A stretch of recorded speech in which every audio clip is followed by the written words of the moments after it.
Whether he's right or wrong on that, Claire, and I've got a strong hunch he's going to be wrong, actually, how does he know? I mean, SMR technology, as I've just said, isn't fully scaled up, so we don't know with certainty what the final cost will be. And at the same time, I've got absolutely no idea what the cost of renewables are at the moment, because they're just not being costed fully, as we know, for all sorts of reasons. We just don't know how much they're costing. So how could he say on that basis that nuclear is more expensive, full stop? It's essentially closing his mind to any contrary arguments, isn't it? Which is precisely where we started this discussion. Well, I'm not sure he's been given the right advice on this issue, because wind and solar have to be backed up by batteries. Batteries are not cheap. We've currently got a shortage of lithium and other materials that go into making batteries. Some estimates for what it would cost Australia to have all of the batteries needed to power the grid, to store the wind and solar energy, to power the grid, it's in the trillions. So, I mean, too expensive compared to what? I mean, you know, wind and solar are cheap when it's a windy day and it's a sunny day. But as we know, weather is unpredictable and intermittent.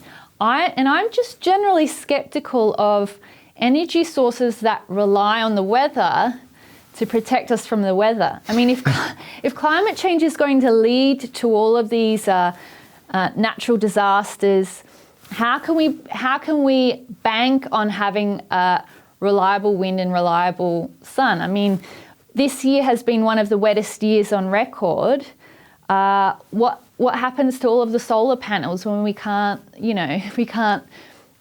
generate and store energy from them? I just think nuclear is a reliable alternative to baseload power if we don't want to use coal anymore, which it doesn't look like we do. And I just don't understand why nuclear is off the table. I mean, if this really is an existential crisis, why are we even talking about cost?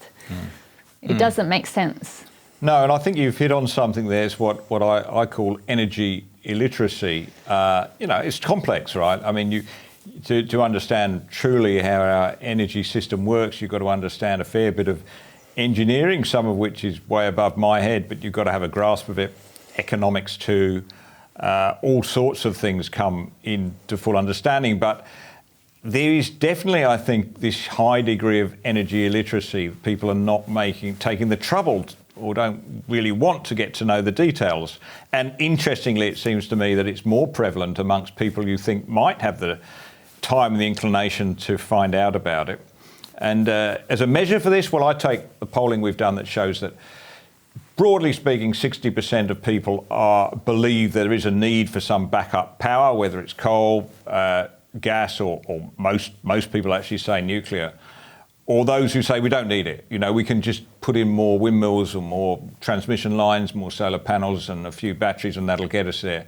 That 40% seem to me to be utterly energy illiterate. I mean, you've only got to look at what's happening in Europe now, right, to know the whole thing's coming crashing down. Doesn't matter how many wind and solar plants you put in, you still need that synchronized solid backup power, don't you? Isn't that what's happening in Europe?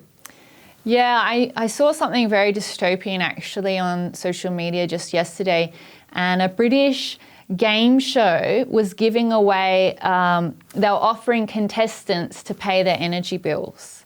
Energy bills are so out of control that you can go on a game show and win payment of your energy bills. I mean, that's dystopian.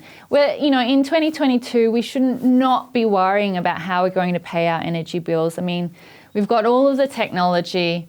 It seems to me that the real barrier here is ideology.